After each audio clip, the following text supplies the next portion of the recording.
Now move on to council and board member comments, and I'll start with Scott Hines. Scott? Thank you, Mayor. Got a few slides. I'd like to ask my fellow council members' indulgence today as I'm about to discuss something that's very important to me and very personal. You know, I think as elected leaders, it's important to really speak out. It's part of our calling, I believe, in fact, to speak out against injustice and hatred and inequality in our communities and in society as a whole. And I've been inspired recently by the statements of a Fort Worth City Councilman, Joel Burns, as well as countless other celebrities and local elected leaders and everyday citizens. And I've decided today to publicly lend my voice to a growing chorus of concerned citizens and reinforce that it gets better. I'd like to introduce you to 6 young teenage boys. Each of them share interests like sports, arts, reading. They have pop culture favorites like Lady Gaga, Train, Nickelback. By all accounts, they're normal teenagers with a tendency to blow off cleaning their rooms, to stress about acne, to have general angst over the latest crush. I know I have 3 teenagers living at home. But these 6 young men share something else in common. In September, each of them committed suicide. Beyond their tragic deaths, lives wasted, these young men shared a reality that they were gay, or perceived to be gay, and they were bullied to such a horrible degree that they came to believe their only way out was suicide. Tortured, some of them physically, because they weren't manly enough, didn't fit in, were different, gay. And it makes me so angry. If someone bullied my child to the point of suicide, I would absolutely come unglued. So my heart goes out to the parents of these kids who will live a life of regret and pain. Now I want to introduce you to another young man, Scott. Yes, this is dorky me. I was not the coolest kid in junior high. In fact, I was a nerd.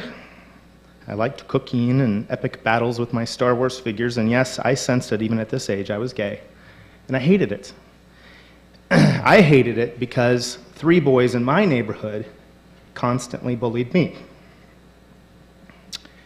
Brian, Robert, and Chris were older than me and bigger than me. They called me a lot of names, a lot of terrible things.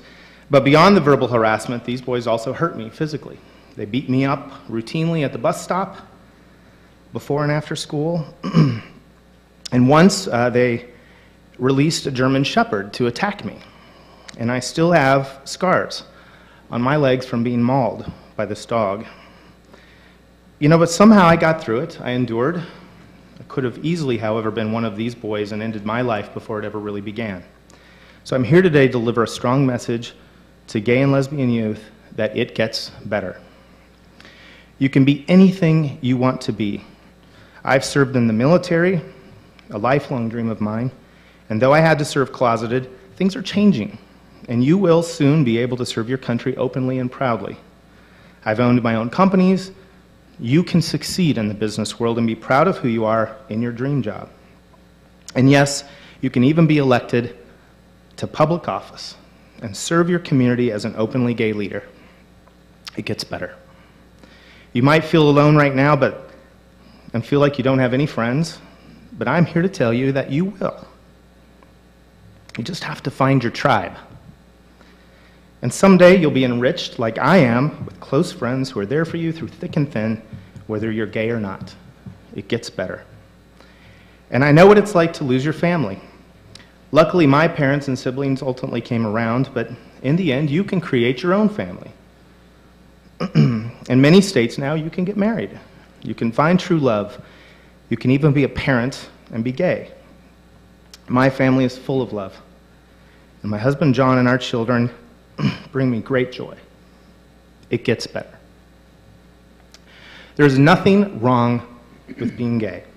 There's nothing wrong with being unsure. What is wrong is living your life by other people's standards and ideas of what's right. What is wrong is letting other people define your worth. Your life counts. You have thousands of memories still to be made, places to see, people to meet, and I guarantee you there are people out there who will love you just the way you are. So hang in there.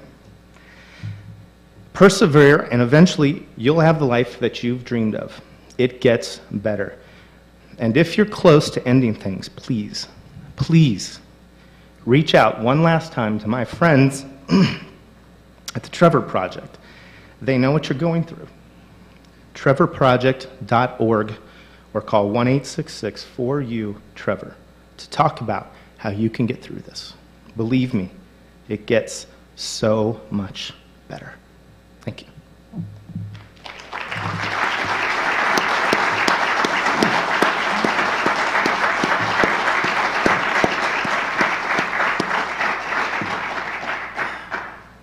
Thank you, Scott. We all